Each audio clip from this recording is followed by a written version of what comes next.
سورہ انعام کی آیت نمبر 133 ہے۔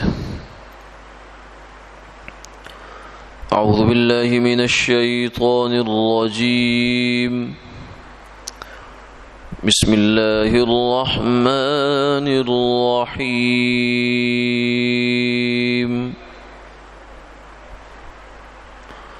وَرَبُّكَ الْغَنِيُّ ذُو الرَّحْمَةِ إِن يَشَأْ يُذْهِبْكُمْ وَيَسْتَخْلِفْ مِن بَعْدِكُم مَّا يَشَاءُ كَمَا أَنشَأَكُم مِّن ذُرِّيَّةِ قَوْمٍ آخَرِينَ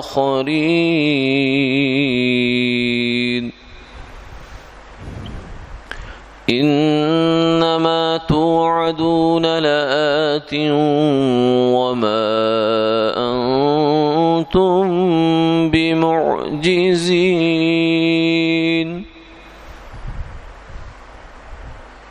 قُلْ يَا قَوْمِ اعْمَلُوا عَلَى مَكَانَتِكُمْ إِنِّي عَامِلٌ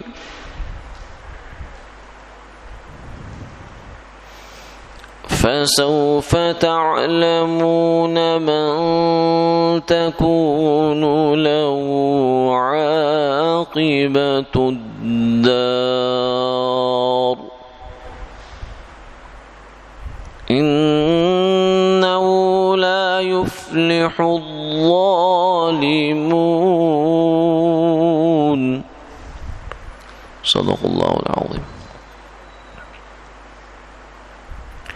اور تیرا رب بے نیاز ہے، رحمت والا، اگر وہ چاہے تو تم کو لے جائے اور تمہارے بعد جیسا چاہے جس کو چاہے تمہاری جگہ لے آئے، جیسا کہ تمہیں دوسروں کی اولاد میں سے اس نے پیدا کیا۔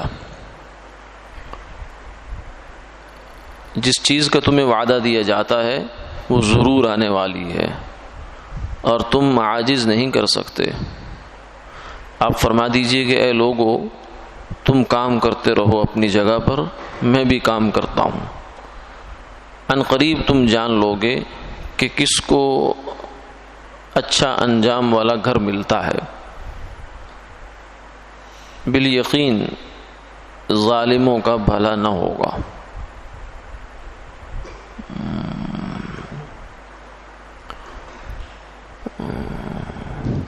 پچھلی آیات میں یہ اصول اور ضابطہ بیان ہوا تھا کہ اللہ تعالیٰ اس وقت تک کسی قوم کو عذاب نہیں دیتے، ہلاک نہیں کرتے جب تک کہ اپنے رسول نہیں بھیج دیتے۔ رسول آ کے اللہ کی عبادت کی طرف لوگوں کو بلاتے ہیں، دعوت دیتے ہیں، مسلمان کرتے ہیں ان کو۔ تو اس آیت میں ایک سوال کا جواب ہے۔ سوال یہ ہے کہ ایک انسانی ذہن میں سوال اٹھ سکتا ہے کہ شاید اللہ تعالیٰ جو اتنا اہتمام کروا رہے ہیں، نبی بھیج رہے ہیں لوگوں کو دعوت دینے کے لیے، ان کو مسلمان کرنے کے لیے، تو اس میں اللہ کا کوئی فائدہ ہوگا۔ جیسے بادشاہ چاہتا ہے کہ اس کی رعایا، محلے میں جو چودھری صاحب ہوتے ہیں وہ چاہتے ہیں کہ ان کے جو نیچے کے لوگ ہیں، باپ چاہتا ہے کہ نیچے کی جو اولاد ہے وہ سب میری تابع فرمان رہے۔ کیوں؟ اس لیے کہ اگر رعایا ہے تو بادشاہ ہے، اگر نچلے لوگ ہیں تو اوپر کی چودراہٹ ہے یا افسری ہے، اگر ماتحت ہی نہیں تو افسری کس پر کرے گا؟ حکمران حکمرانی کس پر کرے گا اگر عوامی نہیں ہے اس کے نیچے؟ تو دنیا کا دستور تو کچھ ایسا ہے، لیکن اللہ کی ذات ایسی نہیں ہے، اس لیے کہ وہ اس کائنات کو پیدا کرنے سے پہلے بھی کامل تھا، اپنی ذات میں، اپنی صفات میں۔ اس کائنات کو پیدا کر کے اللہ کی ذات اور صفات میں کوئی اضافہ نہیں ہوا۔ اگر یہ ساری کائنات ختم ہو جائے ایک لمحے اور لحظے میں تو اللہ کی ذات اور صفات کو کوئی فرق نہیں پڑتا۔ اسی طریقے سے اگر یہ ساری کائنات، اول تو صرف انسان اور جن ایسا ہے جن میں سے کچھ لوگ نافرمانی کرتے ہیں اللہ تعالیٰ کی، کیونکہ ان کو اختیار دے دیا، ورنہ ہر چیز اللہ کی تسبیح بیان کرتی ہے۔ آسمان ہے، زمین ہے، عرش الہی سے لے کر فرش تک، ایک ذرے تک، ہر چیز وَإِن مِّن شَيْءٍ إِلَّا يُسَبِّحُ بِحَمْدِهِ، ہر چیز اللہ کی پاکی بیان کرتی ہے، تسبیح بیان کرتی ہے۔ فرشتے اور شجر، حجر، درخت، پتھر، پہاڑ، ہر چیز اللہ کی تسبیح بیان کرتی ہے۔ وَلَكِن لَا تَفْقَهُونَ تَسْبِيحَهُمْ، فرمایا تم سمجھتے نہیں ہو، سمجھ نہیں سکتے ہو کیسے تسبیح بیان کر رہے ہیں، لیکن کرتی ضرور ہے۔ تو اتنی ساری کائنات سوائے انسان اور جن کے، باقی تو اللہ کی فرما بردار ہے۔ تو اس ساری کائنات میں اگر جنات بھی فرما بردار ہو جائیں، انسان بھی فرما بردار ہو جائیں، سارے ایک لمحے کے لیے بھی اللہ کی عبادت سے غافل نہ ہوں، تو کیا اللہ کی قدرت میں، اس کی ذات اور صفات میں کوئی اضافہ ہوگا؟ نہیں۔ اسی طریقے سے اگر ساری کائنات نافرمان ہو جائے ایک لمحے کے لیے، کیا سال گزر جائیں، ہزاروں سال گزر جائیں، اللہ تعالیٰ کی ایک دفعہ بھی کوئی نام نہ لے اللہ کا، تو کیا اس کی خدائی میں کوئی فرق آتا ہے؟ نہیں آتا۔ وہ بے نیاز ہے۔ اللہ الصمد، قل هو اللہ احد، اللہ الصمد، اللہ بے نیاز ہے۔ یا ایھا الناس انتم الفقراء الی اللہ، اے لوگو کان کھول کے سنو، تم اللہ کے محتاج ہو، تمہیں اس کی ضرورت ہے، اسے تمہاری کوئی ضرورت نہیں۔ واللہ الغنی الحمید، اللہ تو قابل تعریف ہے، بے نیاز ہے، تم اس کے نیاز مند ہو، تم اس کے محتاج ہو، تم اپنے وجود میں اس کے محتاج، تم قدم قدم پر اس کے محتاج، سانس سانس میں اس کے محتاج۔ اس کی اگر توجہ تم سے ہٹ جائے تو ایک لمحے سے پہلے تمہارا وجود ختم ہو جائے۔ تمہارا وجود تو ہے ہی اسی کی نظر عنایت ہے، اسی کی توجہ اور لطف اور عنایت ہے کہ تم قائم ہو، ورنہ تو تمہارے وجود کی حقیقت ہی کچھ نہ ہو۔ تو اس لیے فرمایا ربک الغنی، اللہ کو تو کوئی ضرورت نہیں تمہاری، ہاں تمہارے فائدے کی چیز ہے، جو کہ رحیم بھی ہیں، وہ صرف بے نیاز نہیں ہے، بے پرواہ نہیں ہے، بلکہ وہ رحمت والا بھی ہے۔ وہ غنی ہے تو رحیم بھی ہے، رحمان بھی ہے۔ پھر اس نے اپنی رحمت نے تقاضا کیا کہ بندوں کی طرف رسول بھیجے جائیں، ان کو سمجھانے والے آئیں، ان کو آ کر اللہ کا پیغام سنائیں، اللہ کا راستہ بتائیں، برے انجام سے ڈرائیں، اچھے انجام کی ان کو خبر دیں، جنت اور جہنم کا بتائیں۔ تو یہ اللہ کی رحمت نے تقاضا کیا۔ باقی تم کوئی اللہ تعالیٰ کو جو ہے نا وہ کمائیاں کر کے نہیں دیتے ہو، نعوذ باللہ من ذالک، نہ وہ تمہارے انتظار میں بیٹھا ہے، تم ہو ہی کیا۔ ان یشاء یذھبکم، اگر وہ چاہے تو تمہاری سب کی چھٹی کرا دے جیسا، اور تمہاری جگہ نئے لوگ لے آئے۔ یہ تو عام انسانوں کو بھی کہہ دیا نا، یہی بات اللہ نے مسلمانوں کو بھی کہی ہوئی قرآن پاک میں کئی جگہ پر ہے۔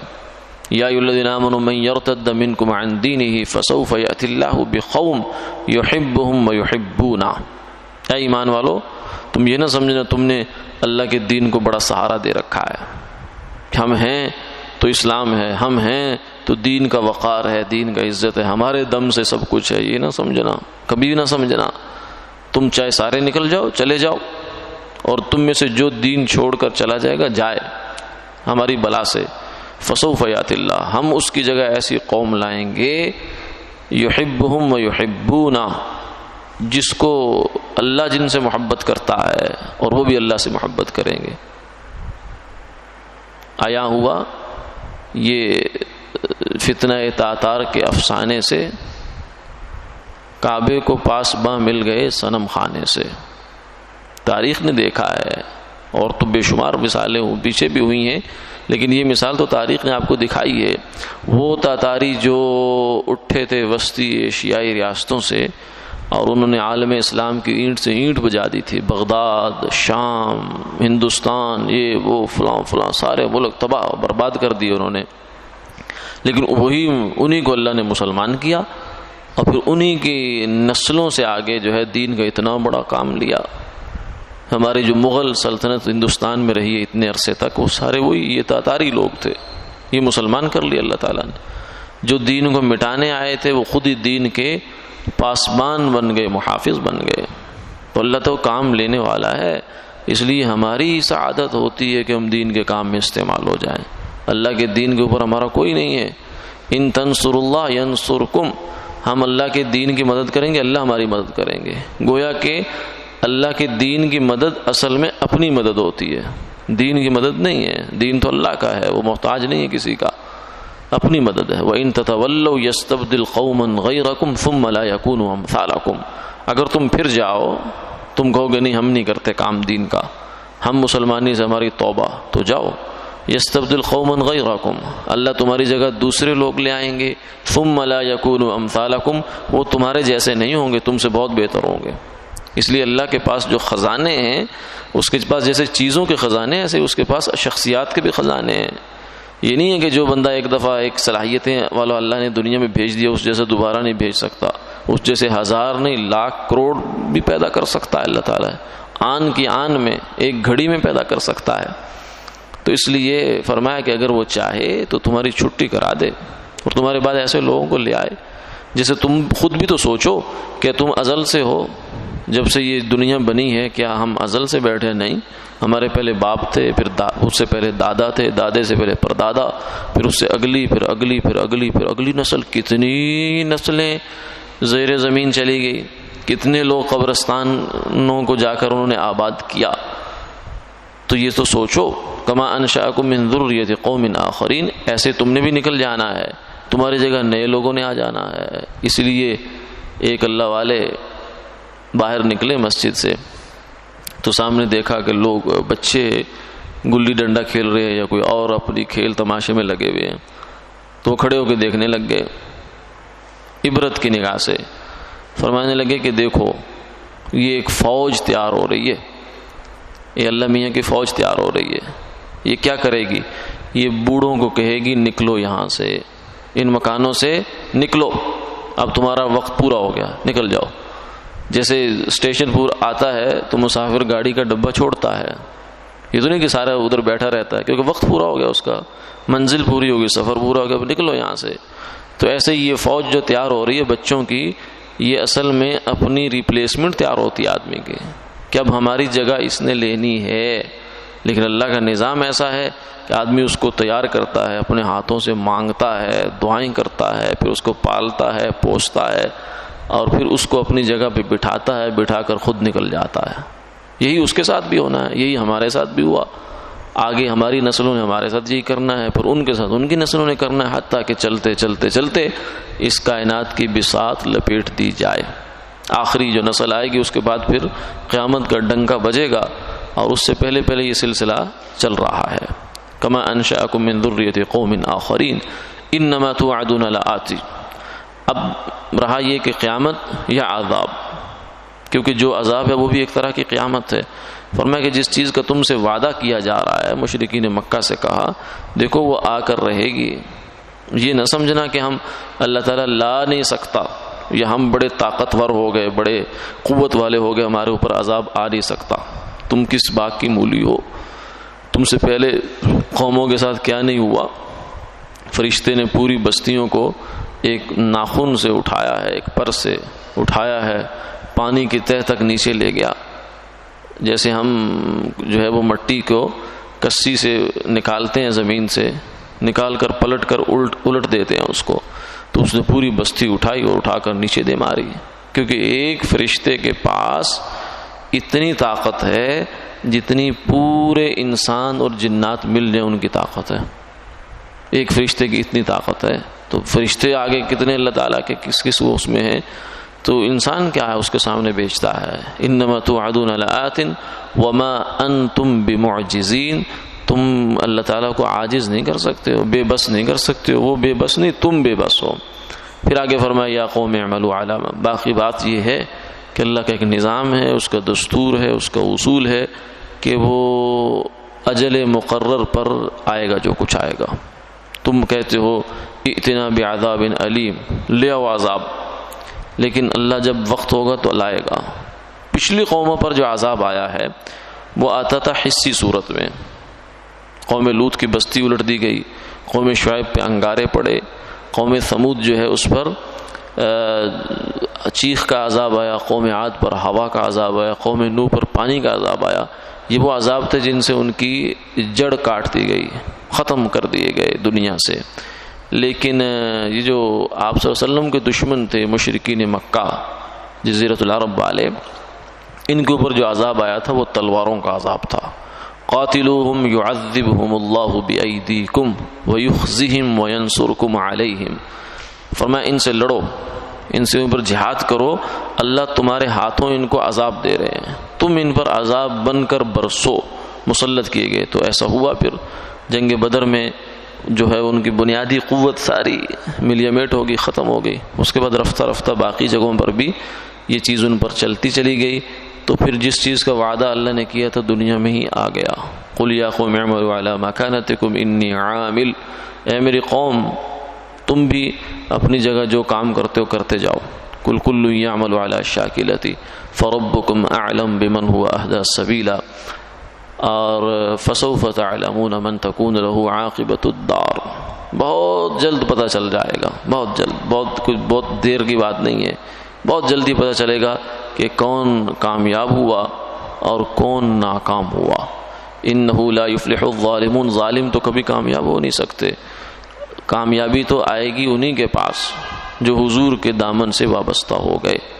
اب دیکھیے مشرکین جو ہیں 70 بدر میں مارے گئے، لیکن کسی نے نہیں کہا کہ میں بڑا کامیاب ہو گیا، یا ان کے لوگوں نے کہا وہ پیچھے رہ جانے والوں نے کہ ہمارے لوگ بڑے کامیاب ہو گئے۔ ہاں مسلمان جب مارے جاتے تھے تو وہ بولتے تھے فزت ورب الکعبہ۔ بیر معونہ کے شہداء جب ان کو شہید کیا ہے کافروں، ان میں سے ایک کو پیچھے سے کمر میں نیزہ لگا جو نکل کر آگے سینے سے نکل آیا۔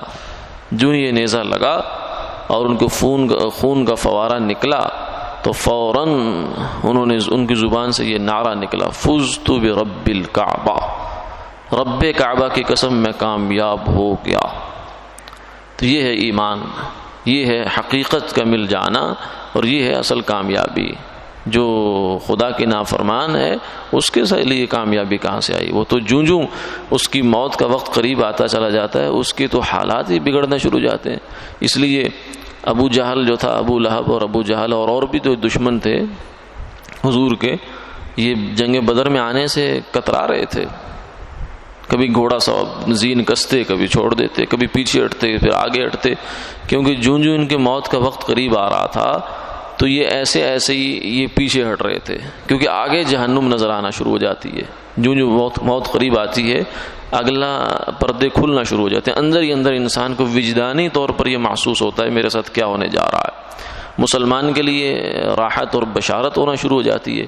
اس لیے جنگ بدر میں جو صحابہ آئے ہیں تو حضور نے کہا جلدی نکلنا ہے، شارٹ نوٹس پہ تیاری ہوئی تھی۔ جس کا کہا کہ سواری جو ہے وہ چراگاہ میں وہ بھی نہ جائے لینے کے لیے کیونکہ ٹائم بہت تھوڑا ہے، تو لوگوں کو بہت افسوس رہا۔ اس لیے احد میں بہت سے وہ صحابہ جن جنگ بدر میں شریک نہیں ہو سکے بڑا افسوس کرتے تھے کہ ہم نہیں شریک ہو سکے، یہ بڑا ہی خسارہ رہ گیا۔ اور ادھر مشرکوں کے کیا حال ہے کہ وہ گھوڑے پر سوار ہوتا ہے پھر اتر جاتا ہے، سوار ہوتا ہے پھر اتر جاتا ہے، جنگ میں آیا ہے پاؤں گھسیٹتے۔ یہ ہے ایمان اور کفر کا فرق۔ وآخر دعوانا الحمد للہ رب العالمین۔